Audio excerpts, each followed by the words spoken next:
Hello, Lyndon here. Thank you so much for coming to my channel. It's always a pleasure to see you. And in this video today, we're going to be looking at 2-5-1s, but not major 2-5-1s, minor 2-5-1s.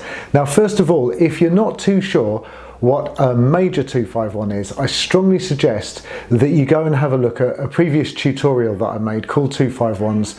I've put a link in the description below, so do go and have a look at that first, because that's going to help you a lot when it comes to understanding minor 2-5-1s.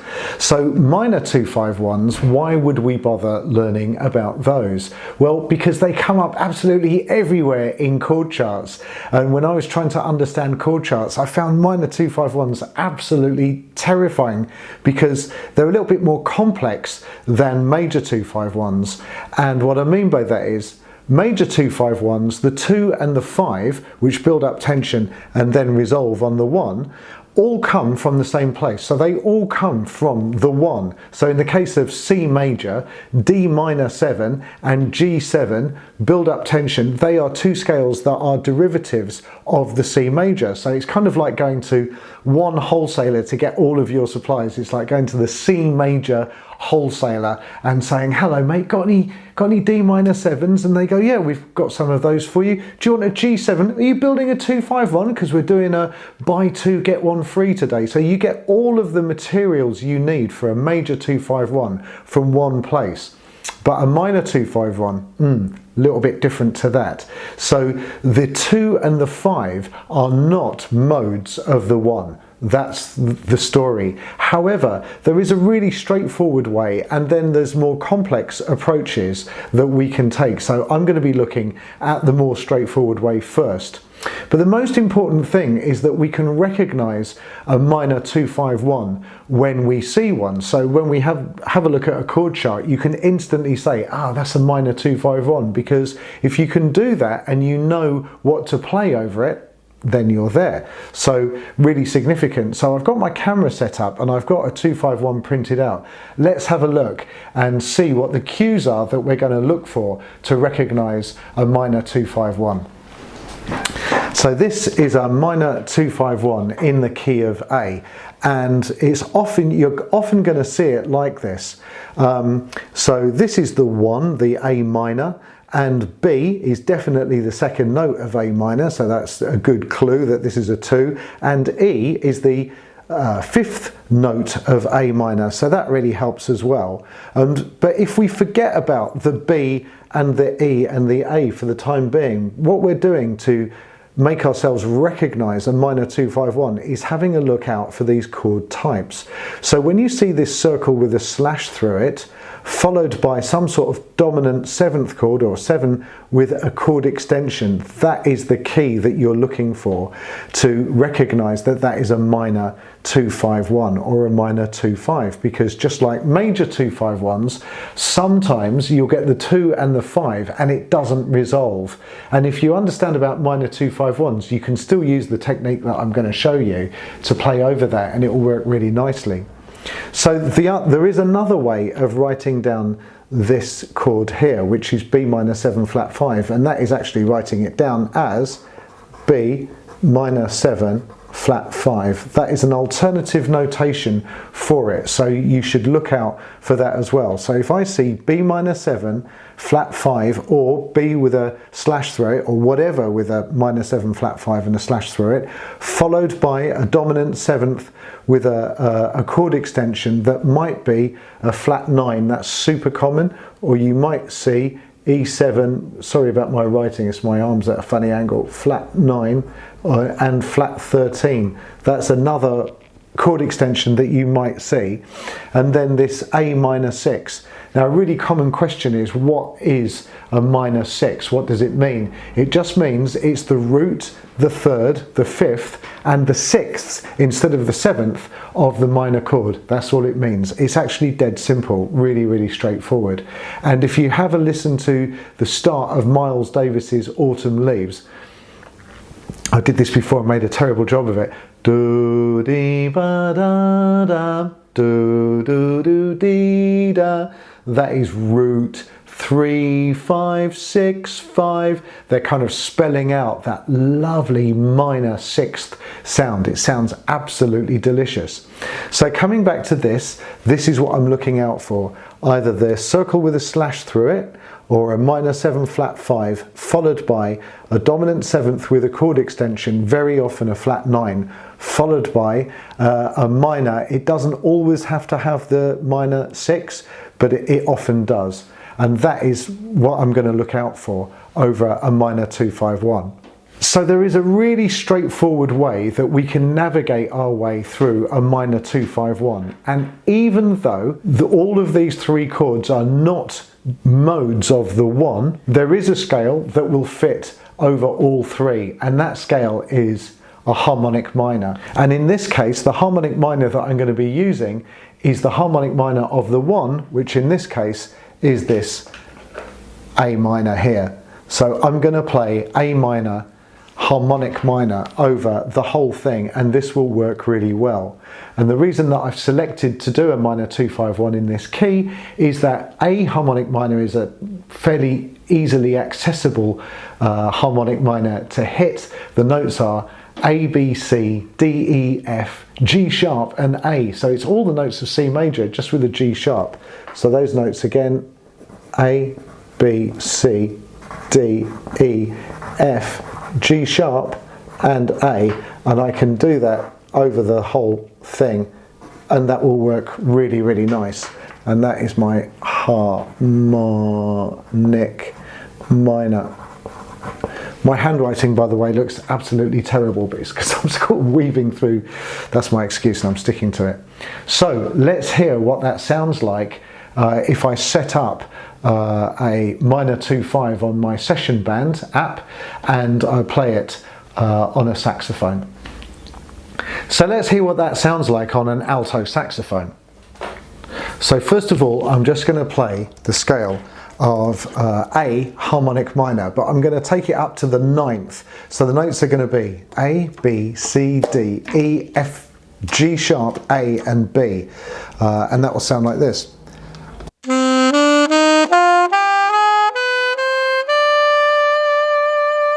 Coming down from there.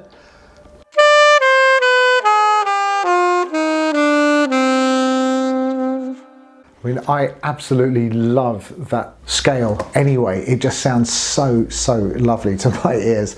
Just sounds gorgeous. And if I put that over a minor 2-5-1, it's going to sound really, really, really lovely. And I'm not going to do anything different. First time, I'm just going to play the scale up to the 9th and then come back down again, just exactly as I did over the 2-5-1. And you'll be able to see here my backing track, which is on Session Band, by the way. I should tell you it is Session Band Jazz Volume 1, and this is on a slow swing feel, and I've created a 2-5-1 on there, which I've saved. So you'll be able to see where I am in the 2-5-1. So I'm going to play. The first time I'm going to play up to the 9th and back down, and the second time I'm going to throw it around a little bit and I'll put the notes down, but I'm not stepping outside of the scale of A harmonic minor at all.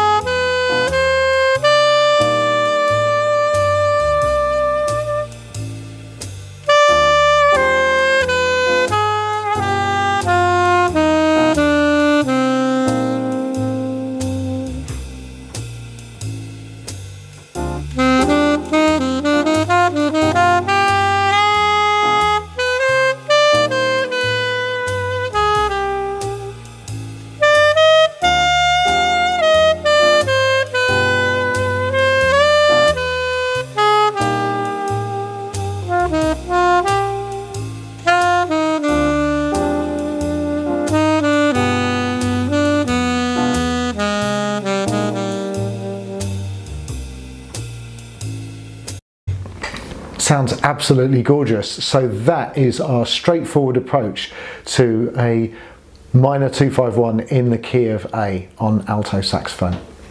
harmonic minor over a minor 2-5-1. Why wouldn't you do that? It sounds absolutely stunning. But that's not the only thing that we can do. We've got some other options to us as well, which will give us more colours and more dimensions that we can explore and that do sound absolutely gorgeous.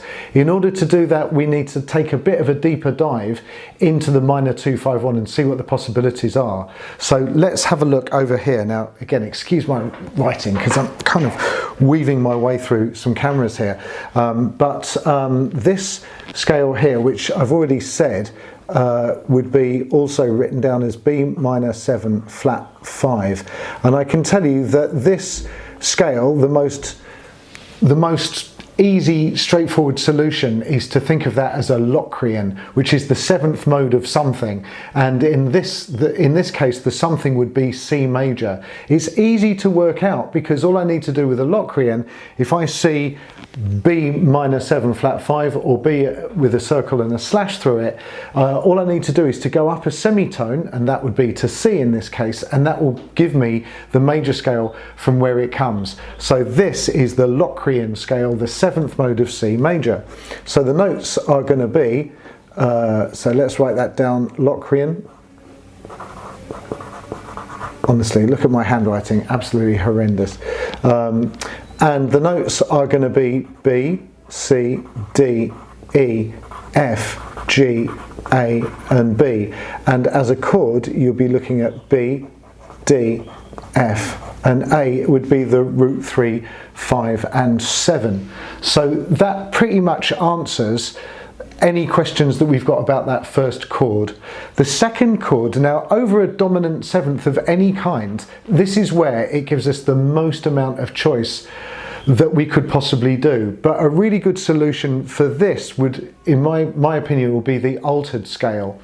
And the altered scale for E would be, so all I would do is drop down a semitone. Think, what is a semitone below E? And the answer is E flat. So I'd think E flat major, but starting on an E instead of the E flat. And so the notes would be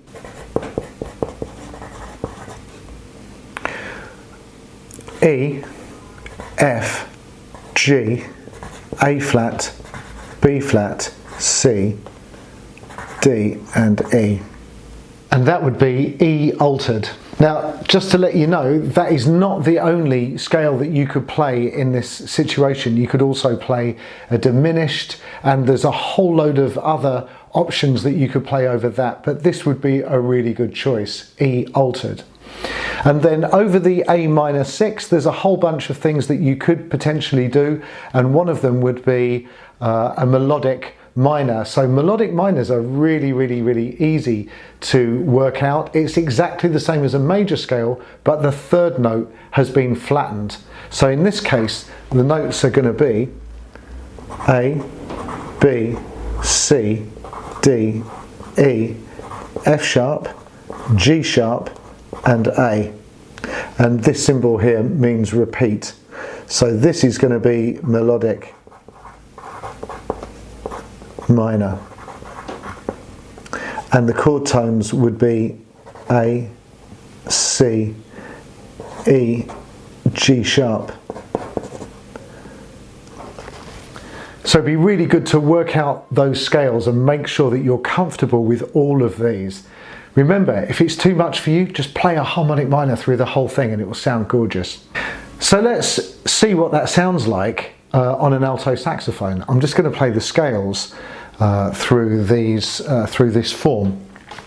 Locrian, altered, and then melodic minor. Hopefully. Should be okay. Right, here we go.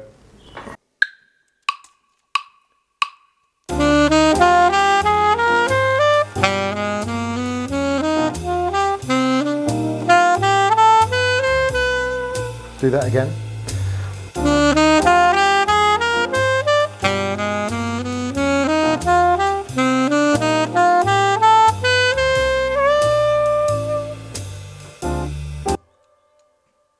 Sounds lovely. Sounds really sophisticated, and you could throw that around more. So I will attempt to do that now, throw it around a little bit more. And then this is the much more complex way. But like I said, any doubts, whack a harmonic minor through there, because that's going to sound really, really gorgeous too. So a little bit of throwing around, hopefully.